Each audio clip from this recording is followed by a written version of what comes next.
ምን ነው ናታን ይፈልክ?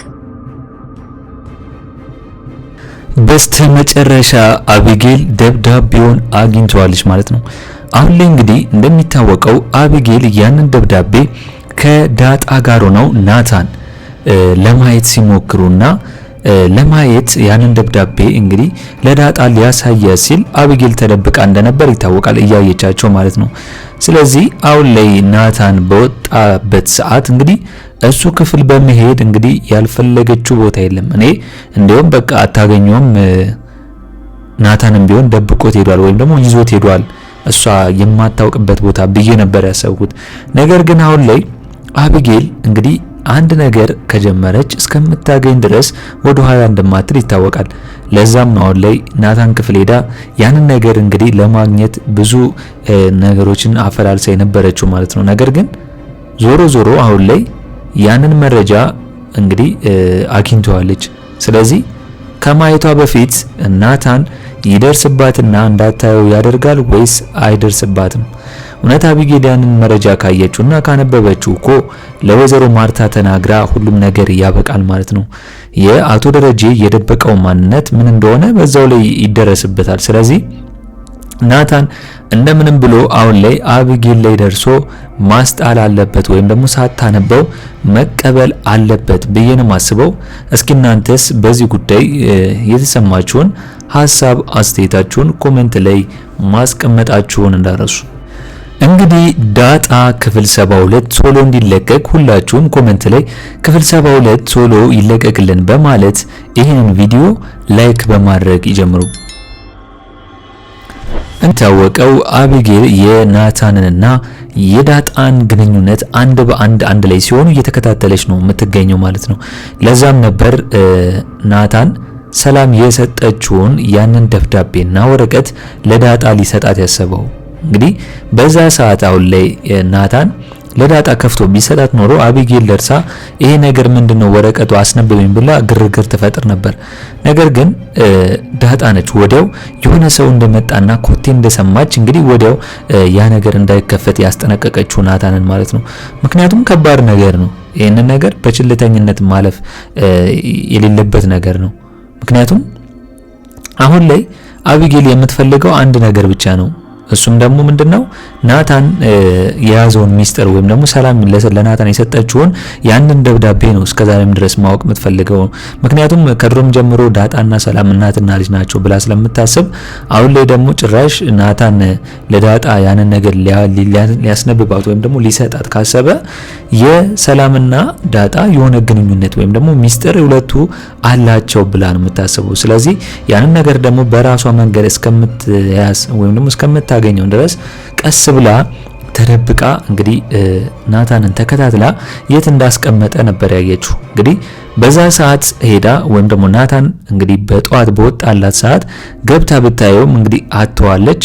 ነገር ግን እንደገና ተመልሳ ብትፈልገው ያንን መረጃ እንደምንም ብላ አግኝተዋለች ማለት ነው። ስለዚህ ናታን ይደርስባትና ያንን መረጃ ያስጥላታል ካልኔ ፍቃዱ እንጂ ለምን እኔ ክላስ ተገቢያለች ብሎ ያስጠነቅቃታል ብዬ ነው ማስበው። ይህንን ነገርም እርምጃ አቢጌል ላይ ናታን መውሰድ አለበት ብዬ ነው ማስበው። ሌላው ጉዳይ እንደሚታወቀው አቶ ደረጀ በቅዠት መልክ ሰላም ማሪኝ ማርታ ማሪኝ እያለ እንደነበር ነው ወይዘሮ ማርታ ለራሱ የነገረችው። አሁን ላይ እሱ እንደዚህ ማለቱን አይታወቀውም፣ ምክንያቱም ቅዠት ስለሆነ ማለት ነው። ነገር ግን ይህንን እንደምገር ወይዘሮ ማርታ ለምን እንድነው ያልከው ብላ እየጠየቀችው ነበር። ማለት አሁን ላይ አቶ ደረጀ ይህንን ቅዠት ያየው ምን ቢሆን ነው? ምክንያቱም ይህን ሰሞን አንድ ወር ሙሉ ሰላም ስላልሆነና የሆነ ጭንቀት ውስጥ እንደነበር ስለምታውቅ ይህንን ነገር ለምንድን ነው ከዚህ በፊትም አቶ ደረጀ አንቺ ንጹህ ነሽ፣ አንቺ በጣም ጥሩ ሚስት ነሽ እያለ ሲነግራት ነበር። ስለዚህ አንተ ምን ሰርተህ ነው ብላ እንግዲህ ለማወጣጣትና ፊት ለፊት ልታጋፍጠው ነበር። ነገር ግን አቶ ደረጀ ያንን ነገር ሳይናገር እንደምንም ብሎ አስቀይሷታል ማለት ነው። ማለት ከዚህ በፊት ውሃም እንግዲህ በህልም ስታሯሩጠኝ አይቻለሁ፣ ስለዚህ ይሄ ነገር ህልሙ ቅዠት ነው ብሎ ነው ወይዘሮ ማርታ ያስቀይሳት ማለት ነው። ነገር ግን አሁን ላይ ወይዘሮ ማርታን ቢያስቀይሳትም በሷ በኩል ደግሞ የሆነ ጥርጣሬ ያየች ይመስለኛል፣ ወይም ደግሞ ጥርጣሬ ላይ ነሽ ብዬ ነው ማስበው። አሁን ላይ አቶ ደረጀ በዚህን ያክል ቢያስቀይሳትም ነገር ግን እንደሚታወቀው እሷ ጥርጣሬ ወይም ደግሞ አቶ ደረጀን የምትጠረጥረው ነው የሚመስለኝ። ስለዚህ ይህንን ነገር እንዴት ታዩታላችሁ? ወይዘሮ ማርታ ወልዴ አቶ ደረጀ በነገራት ነገር አምና ቁጭ ትላለች ወይስ እውነቱን ትናገራለች? ይሄ ሁላ ነገር የመጣው የአንድ ቀን ጥፋት መሆኑን አሁን ላይ አቶ ደረጀ እየተቆጨበትና እየተጸጸተበት የሚገኘው ማለት ነው። ምክንያቱም ያ የአንድ ቀኑ ስህተት እድሜ ልኩን እየተከታተለ ስለሚለው ያን ነገር ደግሞ እውነቱ ከወጣና እውነቱ ከታወቀ ለሰፈሩም ሰው እንደገናም ደግሞ ለወይዘሮ ማርታም ቢሆን ከባድ ነው። ስለዚህ ይህንን ነገር በምን መልኩ ነው ለሁሉም መናገር ያለበት ወይም ደግሞ ማስረዳት ያለበት? የዳጣን ሳይናገር እንደገና የሁለተኛዋ ልጅ መምጣቱ ለአቶ ደረጀ በጣም ከባድ ችግርና በጣም ከባድ ነገር ነው የሆነበት። በምን መልኩ አስረድቶ እንግዲህ እዛ ቤት መኖር እንደምትችል ዳጣን ወይም ደግሞ ዳጣ ልጄ ነች ብሎ ሳይናገር ሌላ ሰው መጥቶበታል። ስለዚህ በሰላም በኩል ደግሞ እንግዲህ አሁን ላይ የሚወለደውም ልጅ ዳጣም ውርሳቸውን ይፈልጋሉ ብላ ጭራሽ ስለ ውርስም አውርታበታለች። ስለዚህ ደረጀ አሁን ላይ ያለበት ሁኔታ በጣም ከባድ ነው።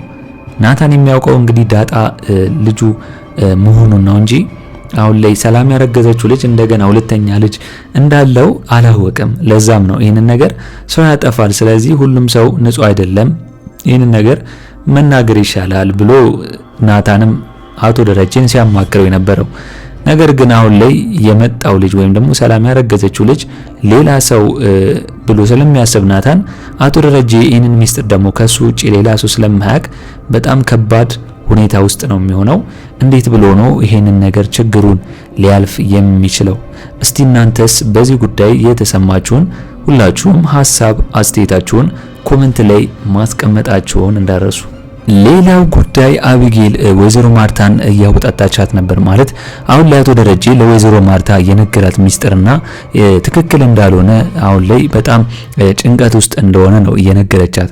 አቢጌል እንግዲህ አቶ ደረጀን ወስዳው እሷም በእሷ በኩል እንግዲህ ቁጭ አድርግታ ለማጣራት ብትሞክርም እነሱም ምንም ነገር እንዳልነገራት ካወቀች በኋላ አሁን ላይ ወይዘሮ ማርታን ቢያንስ ለሷ የሆነ ነገር አልነገረሽም እንዴ በማለት ለማጣራት ነበር የሄደችው ርቀት ማለት ነው። ነገር ግን አሁን ላይ ወይዘሮ ማርታም ቢሆን አቶ ደረጀ ለሷ ምንም ነገር እንዳላላትና ነገር ግን አሁን ላይ አቶ ደረጀ ከባድ ችግር ውስጥ ወይም ደግሞ ጭንቀት ውስጥ ቢሆን ጠንካራ አባት ነው ያለች። ስለዚህ እሱ በሚወጣበት ይወጣዋል ይሄንን ጭንቀትና መከራ ችግር ብላታለች አቢጌልን። ይሄንን ነገር እንግዲህ ከዚህ በኋላ እንዳታስብና ስለ አባቷ እንዳትጨነቅ ነው በዚህ መልኩ እንግዲህ ያነገረቻት ወይም ደግሞ ያስረዳቻት ስለ አቶ ደረጀ ማለት ነው። ሌላው ጉዳይ ደግሞ እንደሚታወቀው አርጁን ነው። አርጁን አሁን ላይ እንግዲህ ተስፋ አልቆረጠም። ተስፋ ሳይቆርጥ አቢጌልን ማጣ ከሆነ ይሄንን መርዝ ጠጥቼ ነው መሞተው እያለ ጨዋታ ጀምሯል። የሱ ጨዋታ ደግሞ አያልቅም። በቃ ይሄንን ህንድ ፊልም እያየ እንደ አዲስ ነው አዳዲስ ነገር ይዞ የሚመጣው ማለት ነው። ዛሬ ኩቹ ኩቹ ወጣ ይላል፣ ነገ ደግሞ መርዝ ጠጥቼ ልሙት ይላል፣ ከነገ ወዲያ ደግሞ እንደዚሁ። ግን አሁን ላይ ምጥን መታ ነው እንግዲህ አርጁን ሊጠጣ ያሰበውን ነገር ለነገቶ ብላ ያስቀየሰችው ማለት ነው። እሷም ቢሆን አሁን ላይ ምጥን ያለችበት ሁኔታ በጣም ከባድ ነው። እንግዲህ ቤተሰብ ሲጣላ ምን ያህል ልጅ እንደሚጎዳና ምን ያህል ልጅ እንደሚደብረው ይሄንን ነው እንኳን ትምህርት ቤት እስከ መቅረት ድረስ ነው ያደረሳት ማለት ነው ምጥን። ስለዚህ በጣም ከባድ ነው ልጅ ላይ የሚያደርሰው ተጽዕኖ።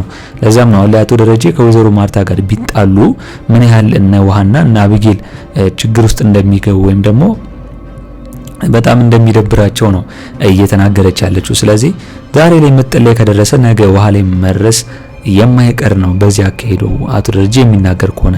ውሃ ግን እንግዲህ ምጥንን ለማባበልና ከዛ ሙድ ውስጥ እንድትወጣ እንደምንም ብላ ለማድረግ እየሞከረች ነው። ምክንያቱም ጓደኛዋ ስለሆነች፣ ጓደኛዋ ደግሞ ስታዝን እሷም ስለምታዝን ነው ከዛ ሙድ ውስጥ እንድትወጣ ያደረገቻት።